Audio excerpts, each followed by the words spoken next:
Hello बच्चों, let's read the question. So question says that in which of the following species the bond are non directional। सो जो आयनिक bonds होते हैं वो non directional होते हैं। Ionic bond क्योंकि just force of attraction होता है, तो आयनिक बॉन्ड कैसे होते हैं? नॉन डायरेक्शनल होते हैं। और जो कोवलेंट बॉन्ड होते हैं वो डायरेक्शनल होते हैं। जैसे NaCl3 की बात करें, अच्छा सबसे पहले आयनिक बॉन्ड कौन बनाता है? तो इन जनरल आयनिक बॉन्ड बनता है between metal and non metal. In general, हालांकि कभी कभी ऐसा नॉन मेटल के बीच बन जाता है, जैसे NH4Cl, तो NH4Cl में एक ऐसा है जो नॉन मेटल के बीच में आयनिक बॉन्ड बन जाता है। अदरवाइज इन जनरल हमेशा मेटल और नॉन मेटल के बीच बनेगा। यहाँ से देखा जाता है NCl3 में दोनों ही नॉन मेटल है। अब दोनों ही नॉन मेटल है, शॉर्ट में NM लिख देता हूं, तो इसका मतलब कोवलेंट बॉन्ड बनेगा। कुछ इस तरीके से तीन बॉन्डिंग होती है इसके साथ और एक लोन पेयर होता है। अच्छा, RBCl में एक मेटल एक नॉन मेटल प्रॉपर कंडीशन को सेटिस्फाई कर रहा है, तो ये आयनिक बॉन्ड बनाएगी। ये रहता है आपका Rb positive and Cl negative.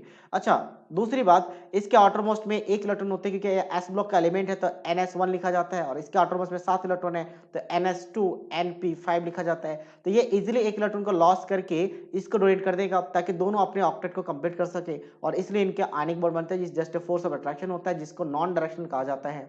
Next BCl2।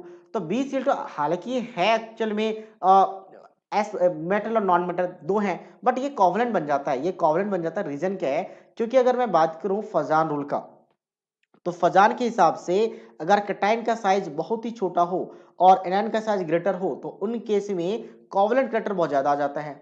तो फजान रूल कहते हैं कि कैटायन, अब देखो बेरिलियम क्या है, सेकेंड ग्रुप का एलिमेंट्स है यानी एस ब्लॉक का, और सबसे ऊपर में है, तो इसका साइज बहुत ही स्मॉलर है, सबसे स्मॉलर है। और क्लोरीन का साइज ग्रेटर है। तो ये क्या करते हैं, यहाँ जो बेरिलियम है जिसका साइज स्मॉलर है, ये electron cloud of chlorine, chlorine के इलेक्ट्रॉन क्लाउड को खुद के तरफ अट्रैक्ट कर लेते हैं इसका न्यूक्लियस। और अट्रैक्ट करने की वजह से इसका जो इलेक्ट्रॉन क्लाउड है डिफॉर्मेशन हो जाती है, तो पार्शियल न्यूट्रलाइजेशन हो जाता है। और न्यूट्रलाइजेशन होने की वजह से कोवलेंट करैक्टर इसमें डेवलप होता है, और इसमें बहुत ज्यादा कोवलेंट करैक्टर डेवलप होता है। इसलिए इसका हमेशा डायमर या पॉलीमर फॉर्म देखा जाता है। मतलब डायमर फॉर्म इस तरीके से एग्जिस्ट करता है क्योंकि आपका इलेक्ट्रॉन डिफिशिएंट कंपाउंड है।